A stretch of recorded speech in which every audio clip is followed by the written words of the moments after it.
गणूबा, हे सगळं तात्काळ थांबवा. थांबा थांबा थांबा.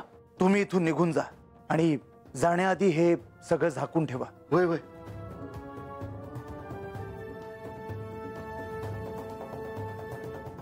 येतो जी. चला चला चला.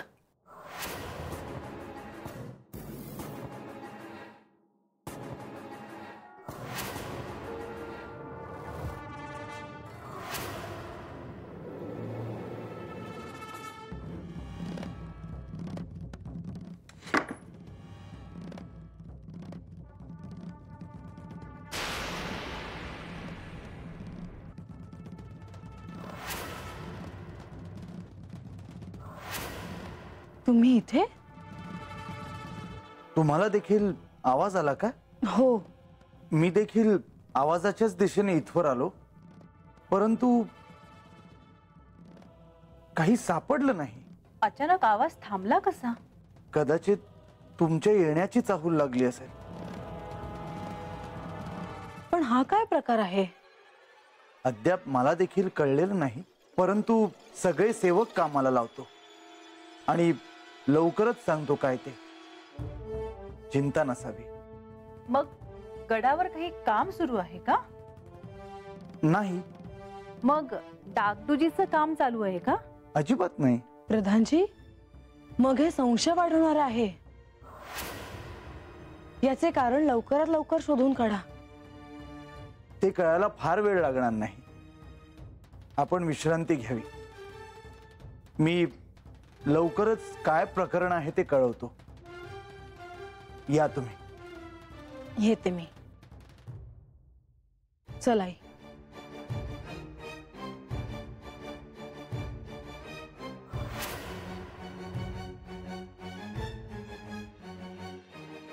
देवा, संपूर्ण जेजुरी भक्तांनी फुलून गेली आहे. षडरात्रोत्सवानिमित्त मोठ्या संख्येने भक्त येणार म्हणून सगळी पूर्व व्यवस्था झाली आहे. जेजुरीत जागोजागी महिरपी उभारल्या आहेत. सर्व मार्गांवर रांगोळ्या काढल्या आहेत. सुगंधी द्रव्यांचे मोठे कुंभ वाटेत ठेवले आहेत. विशाल असे पाकगृह उभारण्यात आले आहे, जिथे सगळ्या भक्तांच्या अन्न सेवेसाठी सेवक सज्ज आहेत. म्हाळसा वेळ प्रसंगी तिला दिलेल्या अन्नपूर्णेच्या घटातून भक्तांना प्रसाद देईल. वा, ह्यापेक्षा सुंदर योग काय असेल. आणि त्याचबरोबर भक्तांच्या निवासासाठी वेगवेगळ्या आकाराची शिबिरे उभारली आहेत. त्यात भक्तांना राहता येईल. प्रधानजी, ह्या उत्सवात आपण कसलीही उणीव भासू देणार नाही ह्याची मला खात्री आहे. या 6 दिवसात भक्तांना दर्शन देऊन त्यांच्या इच्छा पूर्ण करण्यासाठी तुम्हाला देखील सज्ज व्हायचं आहे. मी देखील माझ्या भक्तांची आतुरतेने वाट पाहतो आहे. गेल्या वर्षी तुम्ही नसताना आम्ही अशीच व्यवस्था केली होती. मोठ्या संख्येने भक्त तुम्हाला भेटायला आले होते, पण तुम्ही नव्हतात.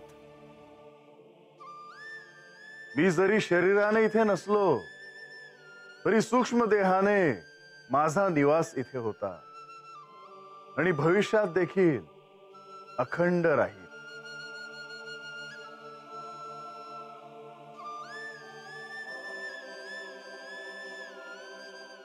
तेव्हा गडावर सप्तऋषी आले आहेत. त्यासनी तुम्हाला भेटायचं आहे.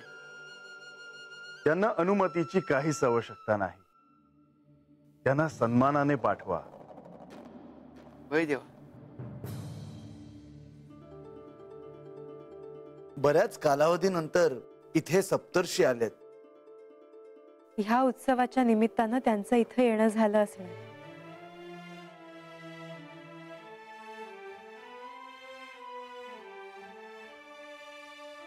सप्तऋषी, आपले जेजुरीत स्वागत आहे.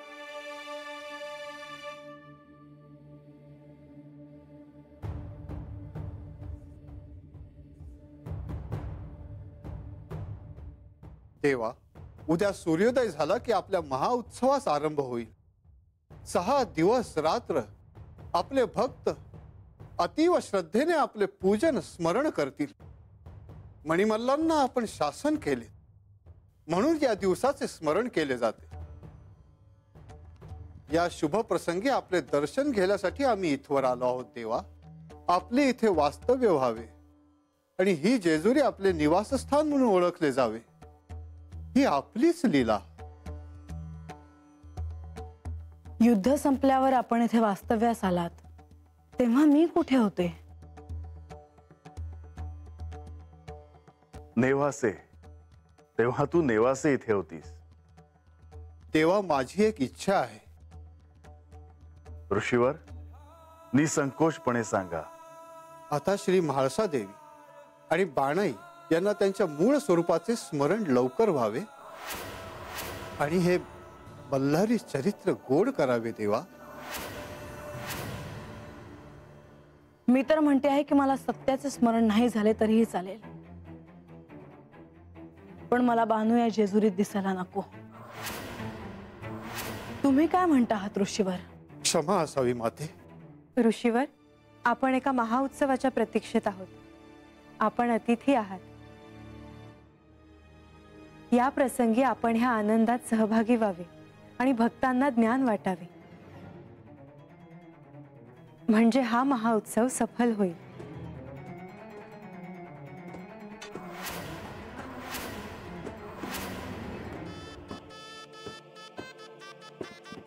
देवा, मी येतोच.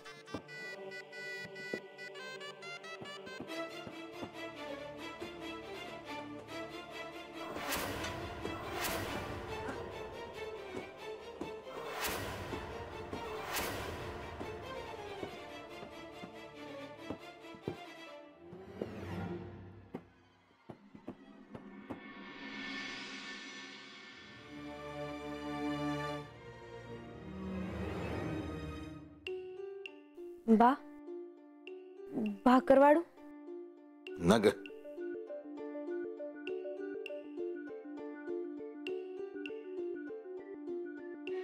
बार, तू न खाल्ल्यानं काय दिस पालटणार आहे का? आले मी भाकर घेऊन. ए बान,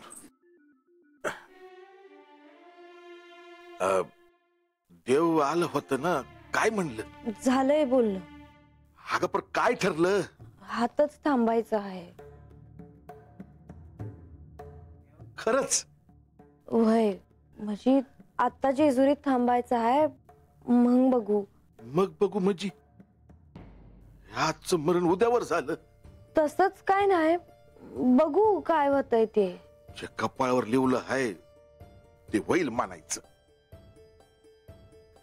बार, असं बी होईल का आपल्याला जेजुरी सोडून जावं लागेल, आणि असं बी होईल का हात राहण्यासाठी म्हाळसात आहे नाही म्हणणार नाही.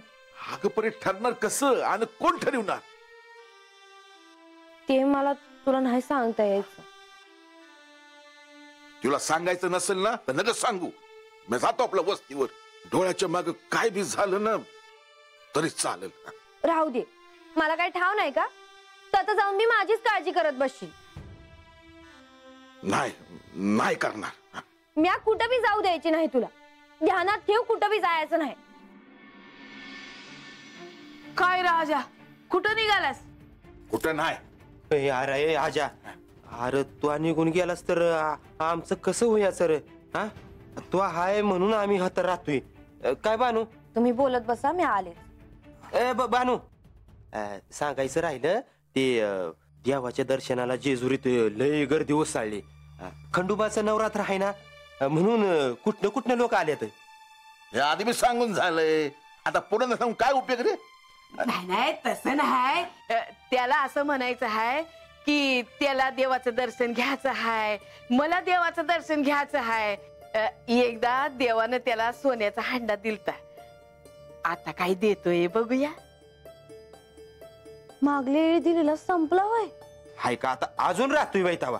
हा, संपलं का सोनं? देव असं कोणाला बी सोनं देत नाहीत. कष्ट करायची ज्याची तयारी असेल त्याला देतात सोनं.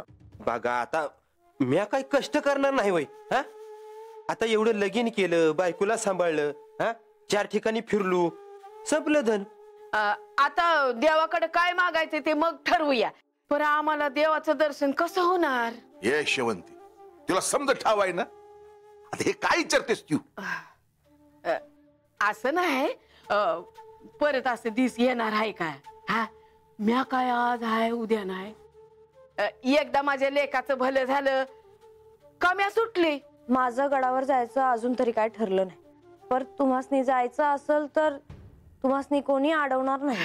असं म्हणतेस बानू, अग आपल्या वस्तीनं बी काही माणसं निघाल्यात ह्याकडे यायला. तुला कोणी सांगितलं? अरे ती खंडोबाचं नवरात्र आहे ना, त्याच्यासाठी माणसं यायला निघाल्यात. त्यातल्याच एकानं सांगितलं का चंदनपुरीची माणसं बी आहे ती वाटेत. बा, अरे लोक येणार असतील तर त्यांचं राहणं खाणं बघाय हवं आपल्याला. समज मी आलेच, मला पूजेची तयारी करायची आहे.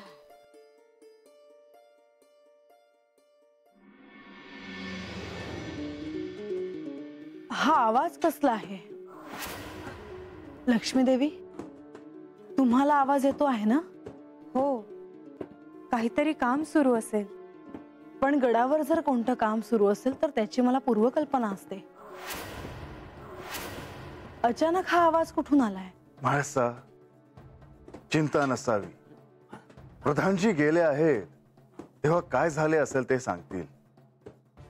पण काल रात्रीही असा आवाज आला होता आणि त्या आवाजाच्या दिशेने प्रधानजी गेले होते. पण त्यांनी सांगितले की त्यांनाही ते कारण अजून कळाले नाही.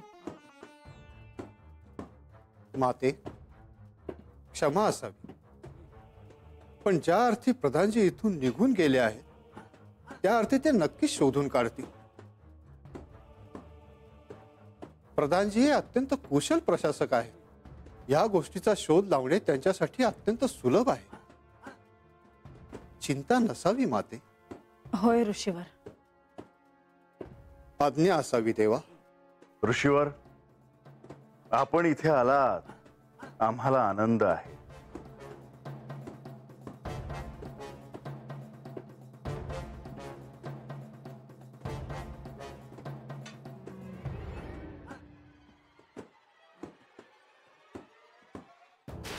देवा, मला आत येण्याची अनुमती द्यावी.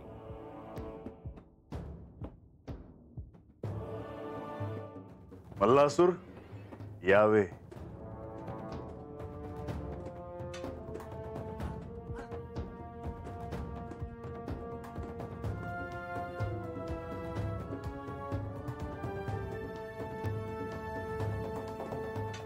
आपण तेच ना ज्यांना यांनी गडावर स्थान दिले?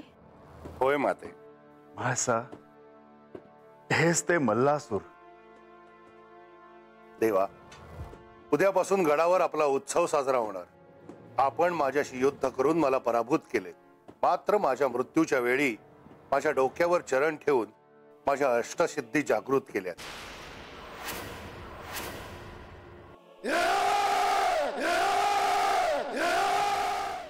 त्याच वेळी मला नारदांनी सांगितलेली मानस पूजा आठवली आणि युद्धभूमीवर मी आपली मानस पूजा केली. युद्धभूमीवर तुला आत्मज्ञान व्हावे हीच नियती होती. देवा, आपण मला केवळ आत्मज्ञान दिले नाही तर माझ्या इच्छेचा मान म्हणून या गडावर स्थानही दिले. माझं नाव धारण करून आपण मल्हारी झालात. माझे कल्याण केले. मला पुन्हा त्या काळाचे आज स्मरण झाले. मल्लासूर, सर्वजण तुझी गणना माझ्या प्रिय भक्तांमध्ये करतील. देवा, आपली कृपा आहे. आज्ञा द्यावी. माते, माझा प्रणाम स्वीकारावा. येतो.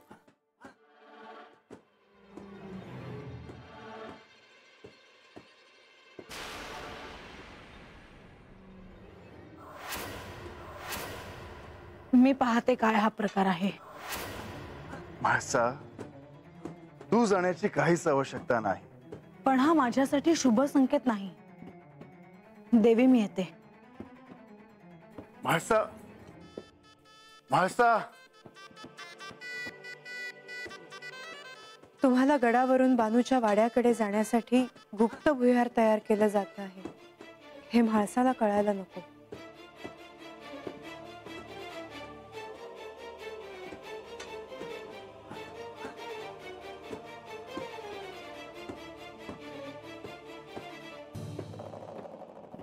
ते आता श्री विष्णूंच्या हातात आहे. नामागुमी पायरी तुझी देवा, नामागू तुझी मी सावली देवा, मला गावाला सारा जग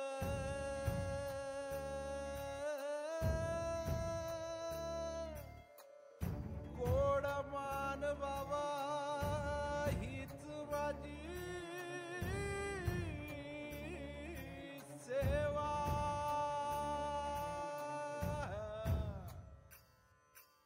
खंडेराया माझा घास मल्हारी, खंडेराया माझा पाणी मल्हारी, खंडेराया माझा ध्यास मल्हारी,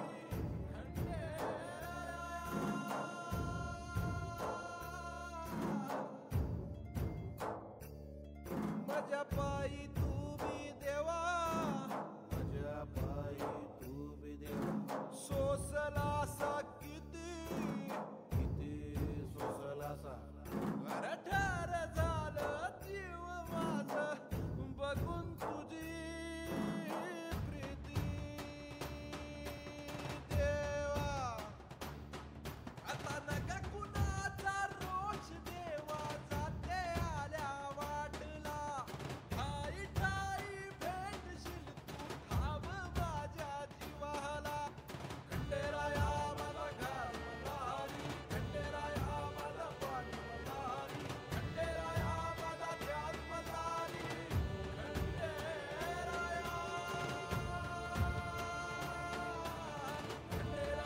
मला घास मल्हारी, खंडेराया माझा पाणी मल्हारी, खंडेराया माझा ध्यास मल्हारी,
प्रधानजी, मला आत्ता परत तसाच तोच आवाज आला. मला देखील, म्हणूनच मी या दिशेने आलो. बंधू, हा कितीही मोठा राजवाडा असला तरी त्याचा शोध लागायला हवा होता, कारण हे पहिल्यांदा घडत नाहीये. अगदी योग्य बोलता आहात तुम्ही देवी. मग शोध का नाही लागला? कोणीतरी खोदकाम करतंय ह्याची वाच्यता जर बाहेर झाली तर ती व्यक्ती सावध होईल. याचा अर्थ असं काहीतरी काम सुरू आहे. तसं खात्रीने नाही म्हणता येणार, पण आजच मी याचा सोक्षमोक्ष लावतो. पुन्हा तुम्हाला हा आवाज येणार नाही हीच अपेक्षा. आणि हा काय प्रकार आहे हे मला कळायला हवं.